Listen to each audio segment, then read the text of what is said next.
महोदय।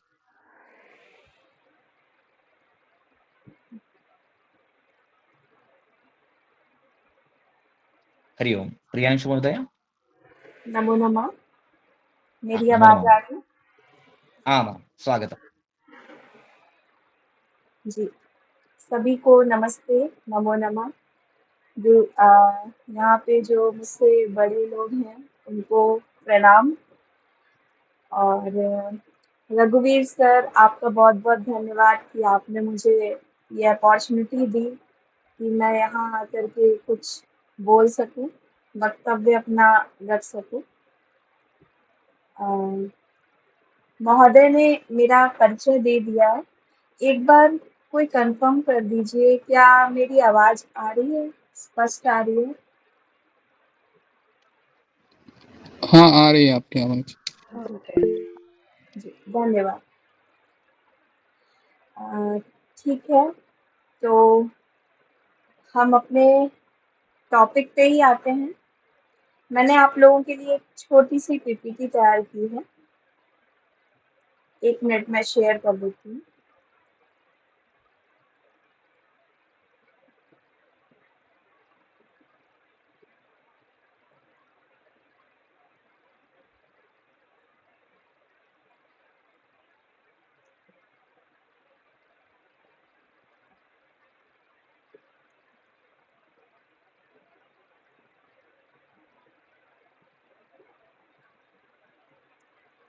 सभी को स्क्रीन शेयर हो रही है?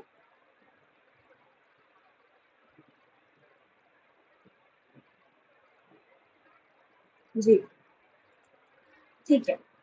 तो कालिदास साहित्य से संबंधित हैं, जिनको किसी परिचय की आवश्यकता नहीं है, परंतु फिर भी मैं एक किंवदंती के अनुसार उनके प्रति जो परिचय दिया जाता है, वो मैं देती हूँ आप सभी को।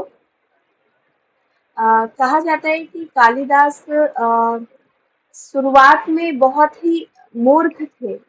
वो जिस डाल पर बैठे थे, वो उसी डाल को काट रहे थे, ऐसा कहा जाता है।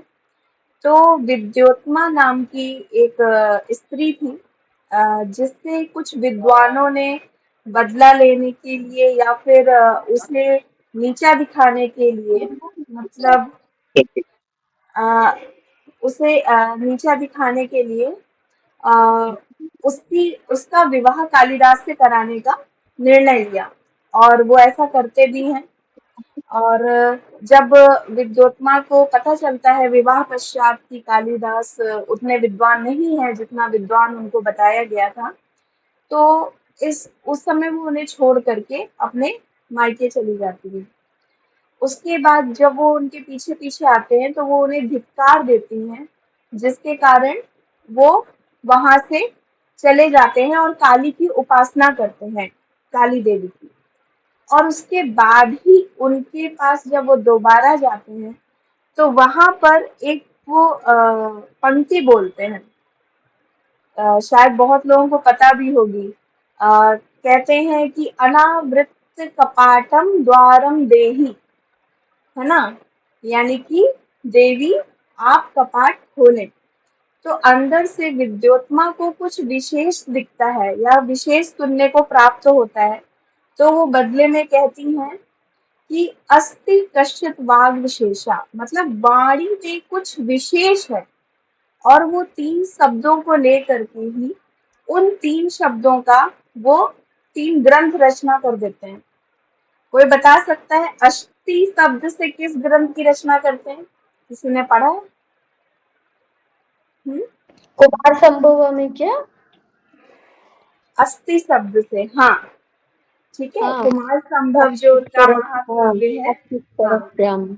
अस्ति कश्चित वाग विशेषा। अब कश्चित से किस शब्द की किस ग्रंथ की रचना करते हैं? कश्चित कांता मेघदूतम। जी, जिसकी अभी हम लोग मुख्य रूप से विशेष रूप से बात करेंगे, इस पे चर्चा करेंगे। और तीसरा जो वाग विशेषा है, तो वाग अर्थात संपृक्तो करके एक मंगलाचरण है, रघुवंशम, है ना? जी, तो रघुवंशम की रचना कर देते हैं। तो कहने का तात्पर्य ये है कि ऐसा नहीं है कि हमने पूर्व में क्या शिक्षा ग्रहण की है, ये मायने नहीं रखता है। जब भी आपकी आंखें खुले वो आपके लिए सौभाग्य की बात होती है। ठीक है, तो ये कालिदास के हमें जीवन से एक उदाहरण मिलता है अपने जीवन के लिए, कि जरूरी नहीं है कि हमारी शिक्षा दीक्षा पूर्व में अच्छी हुई हो तो ही हम आगे कुछ कर सकते हैं, ऐसा नहीं है। ठीक है, चलिए, तो ये तो सामान्य परिचय हो गया। तो इससे आपको पता ही चल गया होगा विद्योत्तमा नाम की उनकी पत्नी थी, है ना। बाकी ये विक्रमादित्य के 9 रत्नों में से भी एक थे, है ना, 9 रत्नों में से एक थे। अच्छा, ये किसी अलंकार के लिए बहुत ही प्रसिद्ध हैं, कोई बताएगा कौन सा अलंकार? हम्म, हाँ जी, आवाज आ रही है? उपमा अलंकार। जी, उपमा कालिदास ऐसे करके एक पंक्ति उपमा। बताती है। हाँ, तो उपमा के लिए ये बहुत ही प्रसिद्ध है। प्लस इसके साथ साथ वैदर्भी रीति भी इनकी बहुत ही ज्यादा प्रसिद्ध है। ठीक है, अ, चलिए अब हम थोड़ा सा आते हैं इनके ग्रंथों पे। तो वैसे तो सामान्यतया 7 ग्रंथ इनके माने जाते हैं, है ना। 7 ग्रंथ माने जाते हैं, जैसे कि आप लोग पीपीटी में देख रहे हैं। पीपीटी आगे बढ़ रही है, नहीं बढ़ रही है? एक सेकेंड रुकिएगा, मैं अगेन वो कर रही हूँ। अभी दिख रहा है क्या?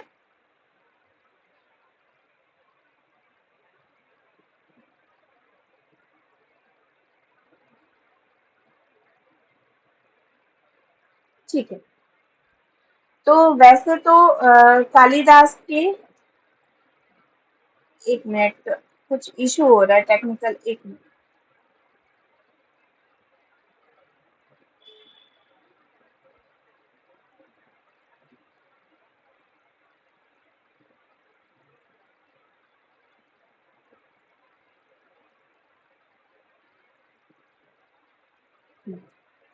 ठीक है, तो वैसे तो 7 नाटक इनके जो हैं वो मुख्य रूप से माने जाते हैं। इसके अतिरिक्त इनकी और भी रचनाएं मिलती हैं, जैसे काली स्तोत्र, गंगाष्टक, विदाभरण और राक्षस काव्य, और एक श्रुत बोध मिलता है अलंकार से संबंधित। और ये श्रुत बोध कई बार परीक्षाओं में पूछा भी जाता है। तो अभी तो यहाँ हम आषाढ़ मतलब मेघदूत की बात करने वाले हैं, तो अभी मैं परीक्षा से संबंधित नहीं जाऊंगी, लेकिन थोड़ा सा जानकारी के लिए मैं आप लोगों को बता रही हूँ कि श्रुत बोध नाम का एक अलंकारिक ग्रंथ है जो अक्सर पूछा जाता है। तो यदि हम इनके नाटकों की बात करें तो वैसे तो 2 ही नाटक हैं, अभिज्ञान शाकुंतलम और मालविकाग्निमित्रम। इसमें जो तीसरा विक्रमोर्वशीयम, इसको हम लोग जो नाटक में सम्मिलित करते हैं, ये त्रोटक है, ये पूर्णतया नाटक नहीं है। ठीक है, त्रोटक एक अलग क्राइटेरिया आ जाता है। जैसे आप लोग उधर देखेंगे नाटक, प्रकरण, भार, ये जो 10 रूपक होते हैं जो नाट्य शास्त्र में संबंधित बताए गए हैं, यदि आप लोगों ने नाट्य शास्त्र का अध्ययन किया होगा तो उससे जो उप रूपक में आते हैं वो त्रोटक के अंतर्गत आता है। उसी की जो विधा है वो विक्रमोर्वशीयम की है। इसके अलावा 2 महाकाव्य हैं इनके, रघुवंशम, अभिज्ञान शाकुंतलम, सॉरी कुमार संभवम। ठीक है, अच्छा, आप लोगों को इनका सामान्य परिचय पता है या मैं बताती चलूं? आई थिंक मुझे लग रहा है सबको पता ही होगा।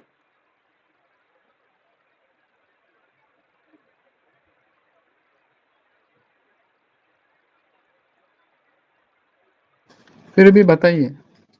अच्छा, ठीक है, देखिए, जो नाटक में इनका अभिज्ञान शाकुंतलम है वो एक नाटक है जिसमें शकुंतला और दुष्यंत की प्रेम कथा है, उनका मिलन, और उसमें शाप भी मिला है चौथे अंक में उनको, जिससे दुष्यंत उनको विस्मृत कर जाता है शकुंतला को।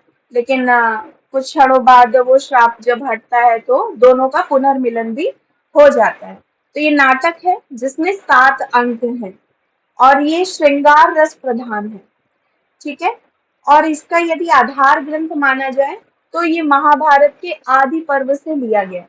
महाभारत में जो 18 पर्व हैं उनमें जो पहला पर्व है आदि पर्व, उस वहां से इसको उद्धृत किया गया है, इसकी कथा वस्तु वहीं से ली गई है। दूसरा है आपका मालविकाग्नि मित्रम।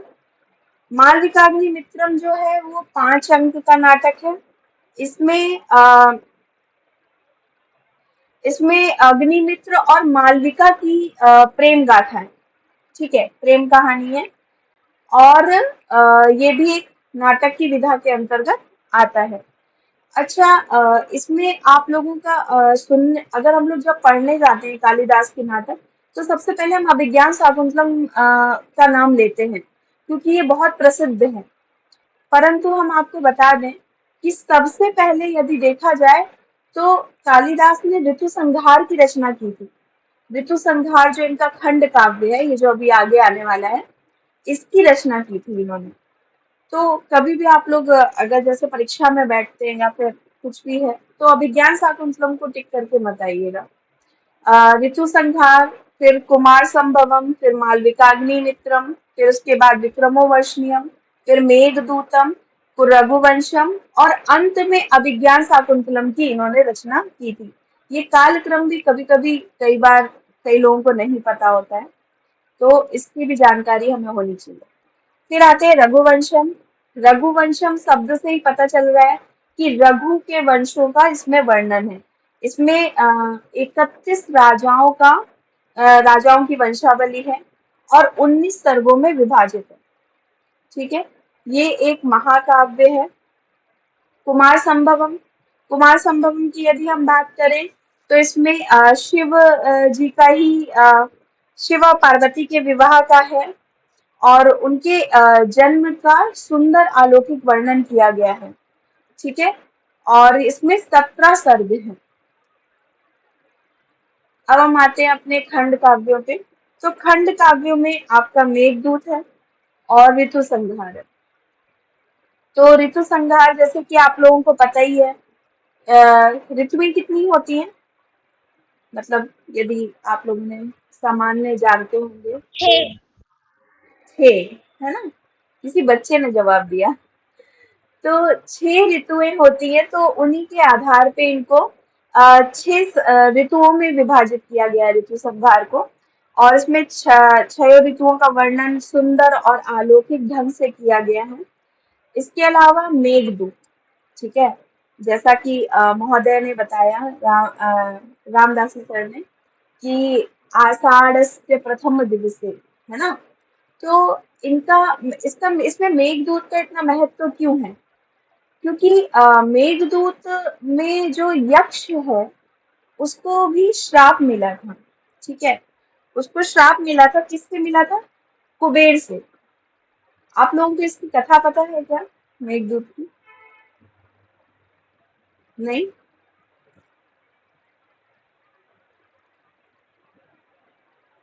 अगर आप लोग रिस्पॉन्स करेंगे तो अच्छा लगेगा मुझे कि मैं जो बोल रही हूँ वो सुन जाए। नहीं, बताइए।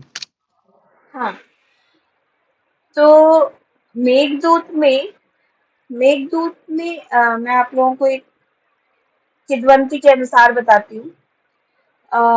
मेघदूत में एक यक्ष और यक्षिणी की प्रेम गाथा है, विरह है।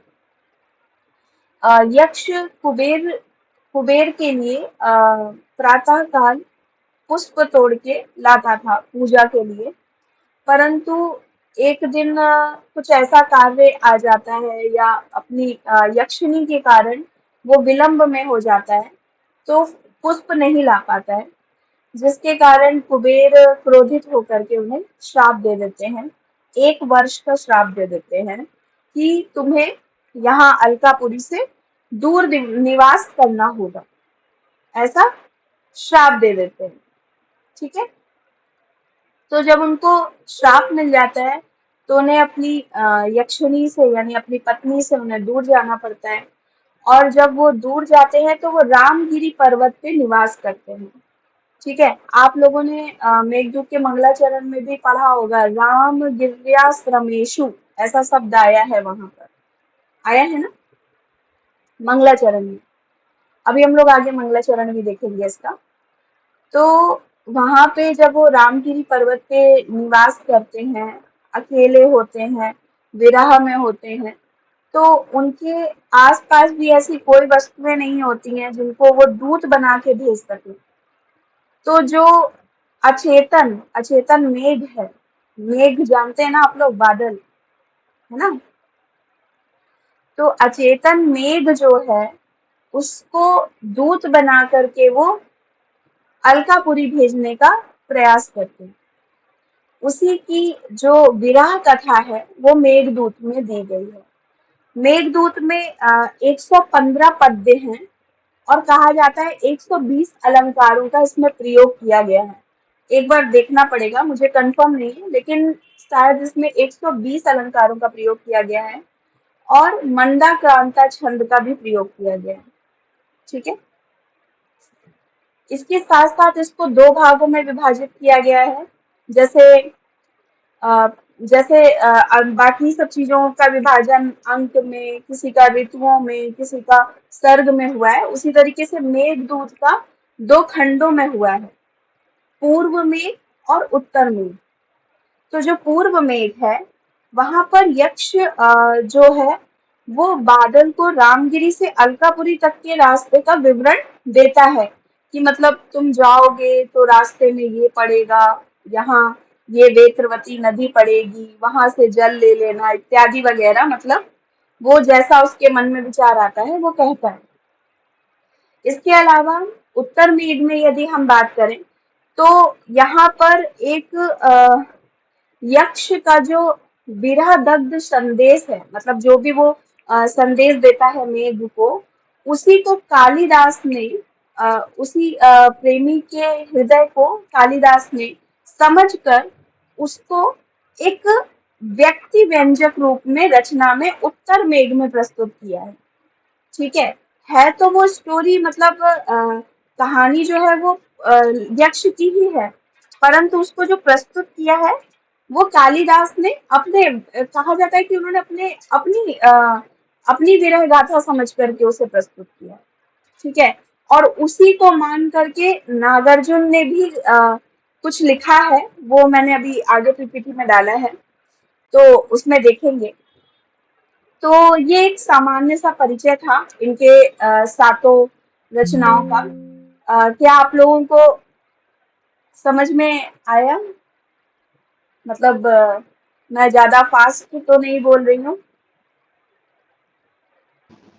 नहीं, ठीक है, अच्छा समझे।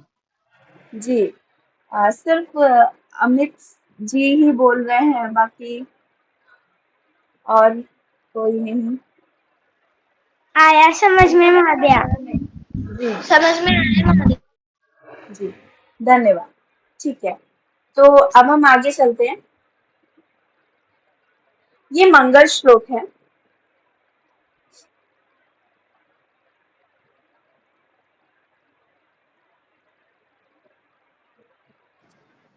जी, ये मंगल श्लोक है मेघदूत का ही। इसमें मंदाक्रांता छंद है, मैंने आप लोगों को बताया ही था। मंदाक्रांता छंद का किसी को लक्षण पता है क्या?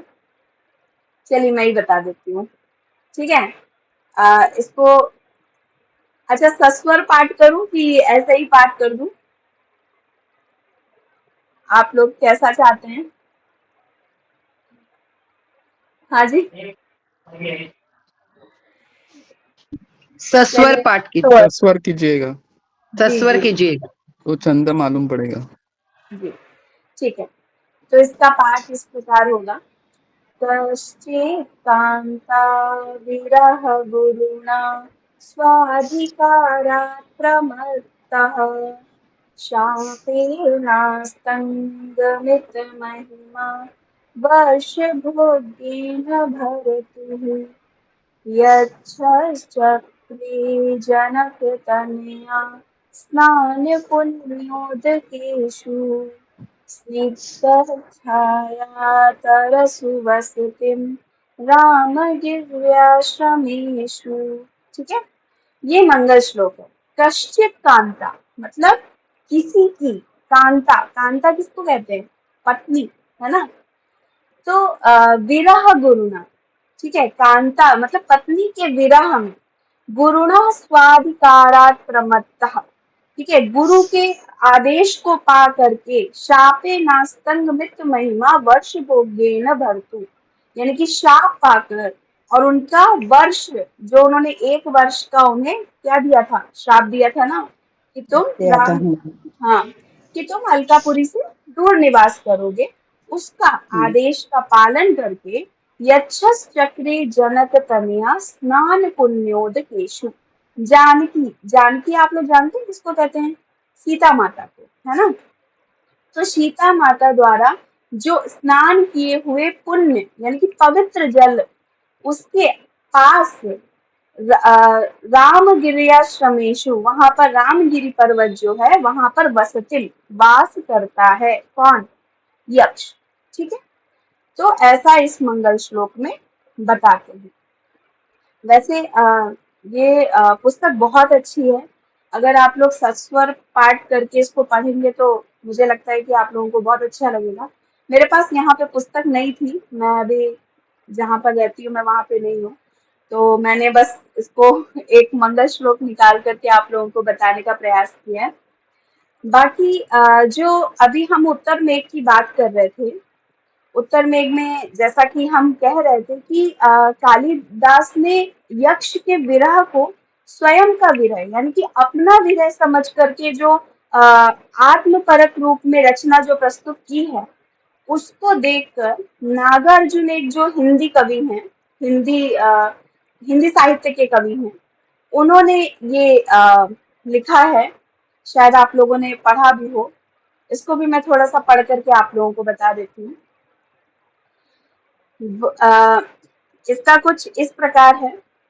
वर्षा ऋतु की स्निग्ध भूमिका, प्रथम दिवस आषाढ़ मास का, देख गगन में श्याम घन घटा, विधुर यक्ष का मन जब उचटा, खड़े खड़े जब हाथ जोड़कर, चित्रकूट के शुभग शिखर पर, उस बेचारे ने भेजा था, जिनके द्वारा ही संदेशा, उन पुष्करावर्त मेघों का, साथी बनकर उड़ने वाले, कालिदास सच सच बतलाना, पर पीड़ा से पूर पूर हो, थक थक कर और चूर चूर हो,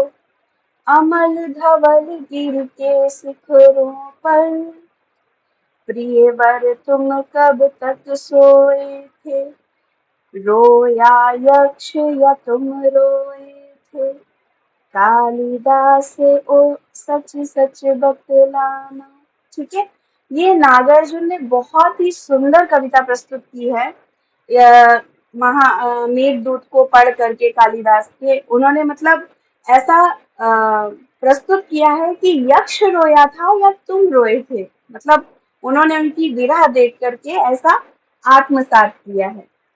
ठीक है, तो इतना ही मैंने आप लोगों के लिए थोड़ा कुछ विशेष ढूंढा था। तो यदि आप लोगों का कोई प्रश्न हो या कुछ जिज्ञासा हो तो आप लोग पूछ सकते हैं।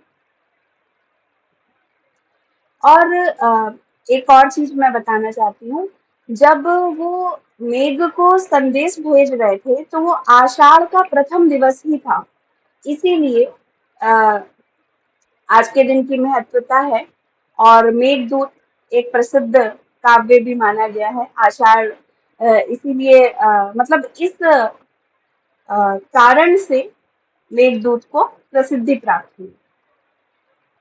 ठीक है, यदि किसी की जिज्ञासा हो तो प्लीज पूछें।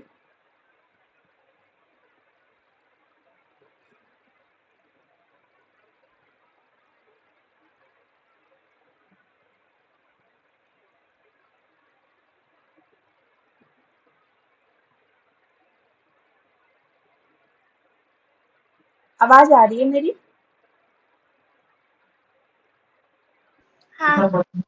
हाँ, आ रही है मैम। हाँ, यदि किसी की जिज्ञासा हो या कोई प्रश्न हो।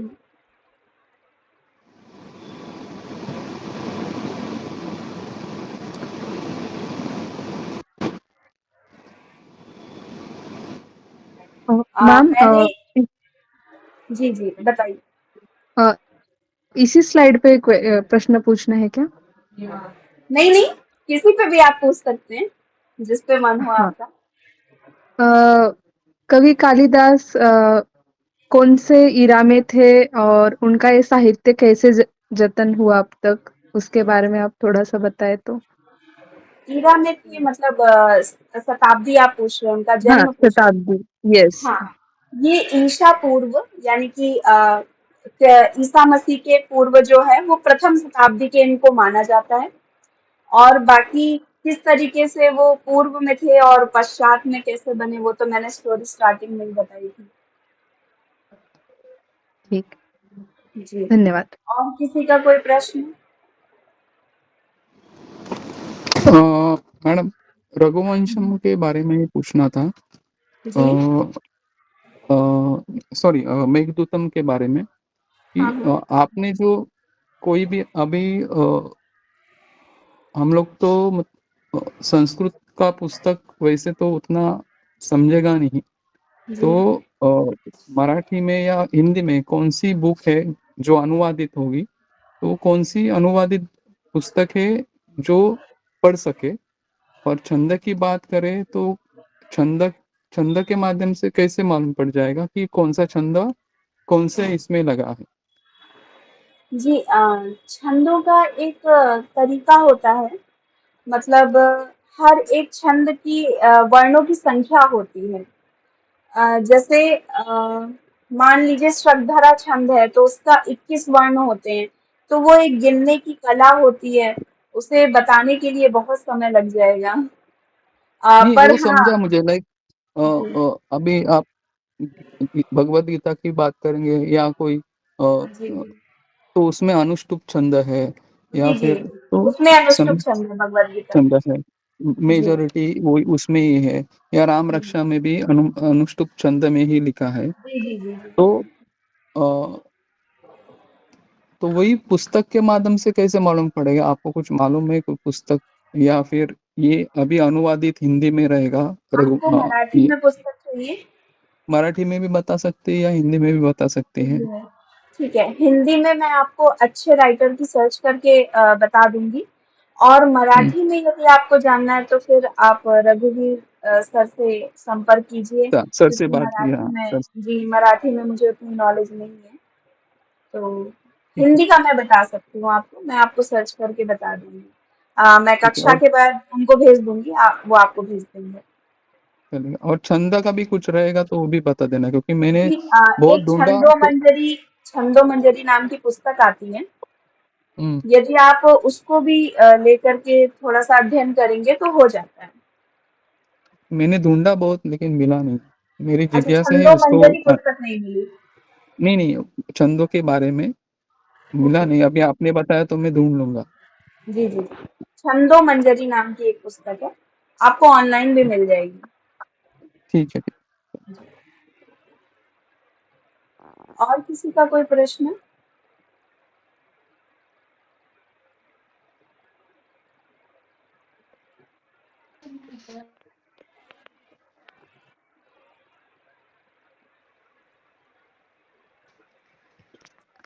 ठीक है, और किसी को कुछ पूछना है?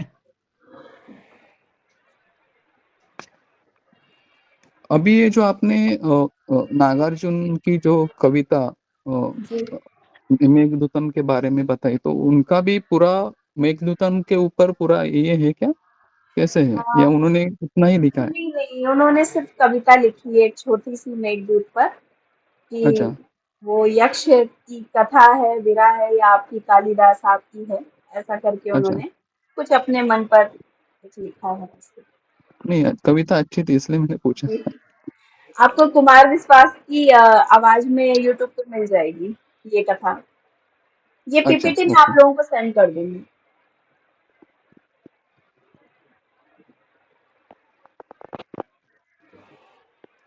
जी। और धन्यवाद। किसी का कोई प्रश्न?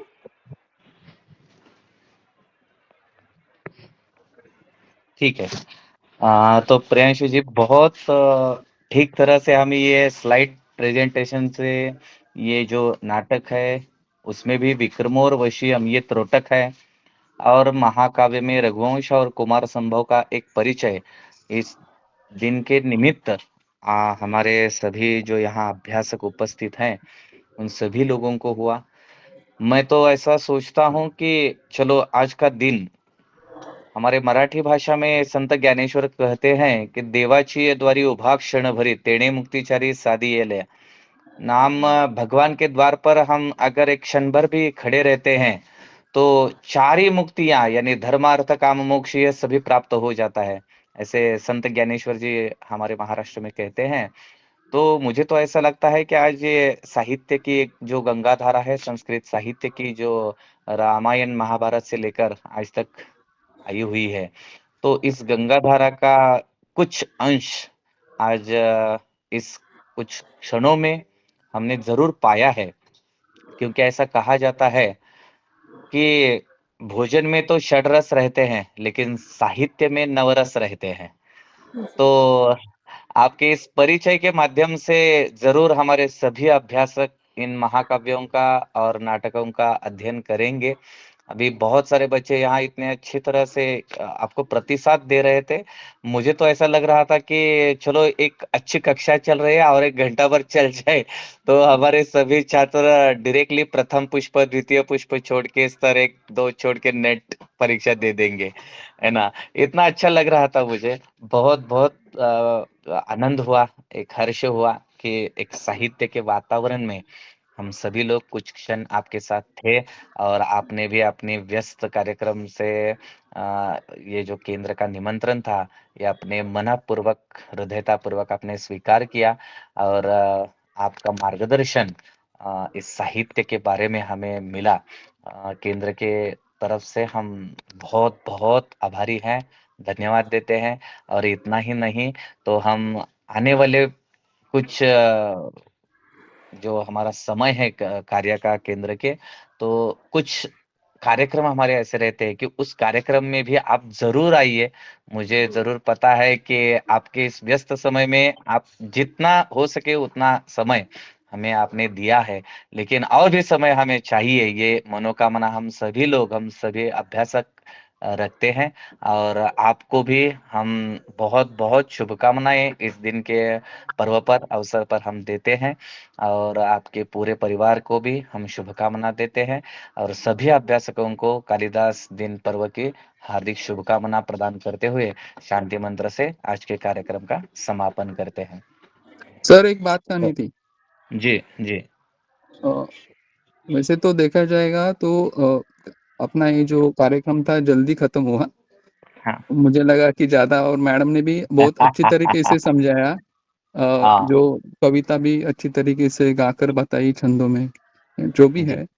तो मैं इस मतलब उनकी पढ़ाई भी अच्छे, आपने जिस तरीके से उनका परिचय करवाया, तो मेरी ऐसी विनती है कि क्यों नहीं हम लोग या मेघदूतम या रघुवंशम के बारे में आगे बीच में महीने में 1 आध या 2 बार कुछ उनको विनंती करके ऐसा कुछ हुँ, रखे हुँ। 1 आधा घंटा, तो हमको हुँ, भी हुँ। कालिदास के बारे में उनके जो काव्य है तो थोड़ा हुँ, हुँ। बहुत मतलब उसकी अभ्यास हो जाएगा। ज़रूर, ज़रूर, ज़रूर।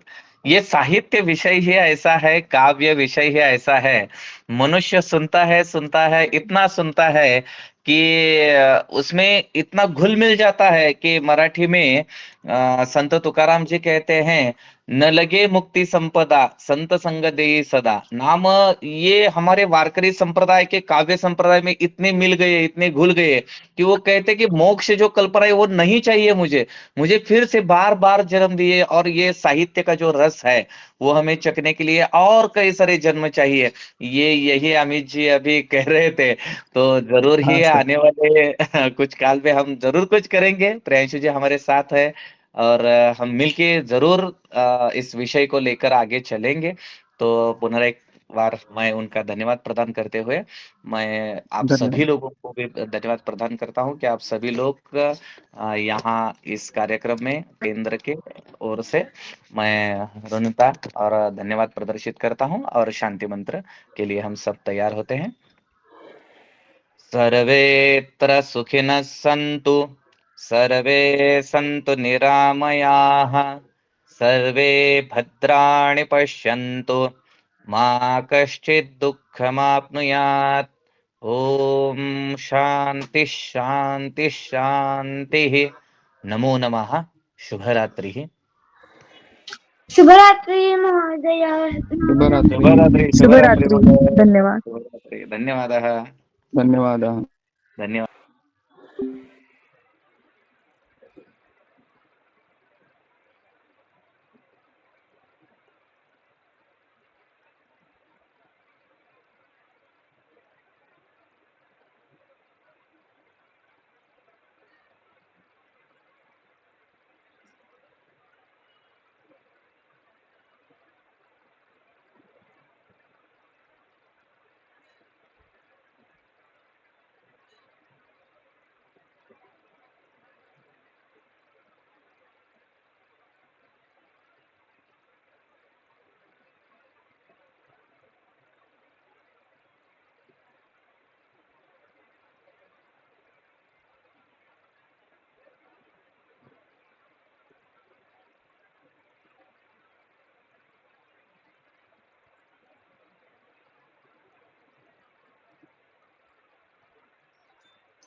हेलो। हाँ जी भैया। हाँ नमस्ते।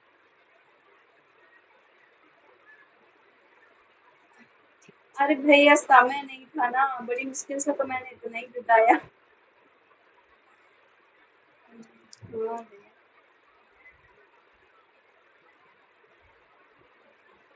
हम्म, हम्म,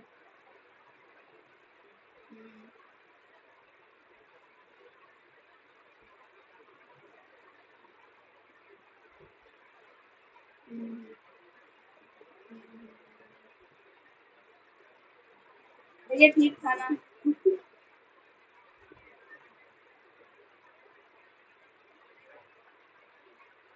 हाँ, लेकिन मुझे डर लग रहा था, बहुत बड़े बड़े लोग थे।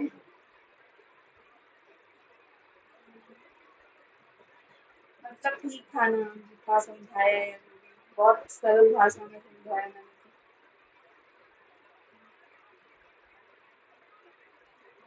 हाँ हाँ। हम्म।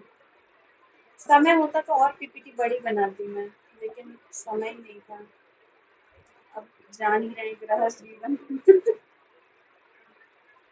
है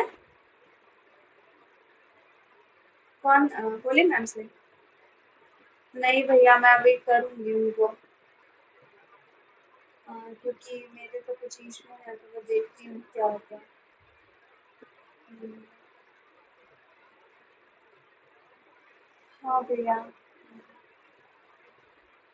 ठीक है भैया। ठीक ठीक ठीक, थैंक यू भैया, हमें इतनी अपॉर्चुनिटी देने के लिए आपको धन्यवाद।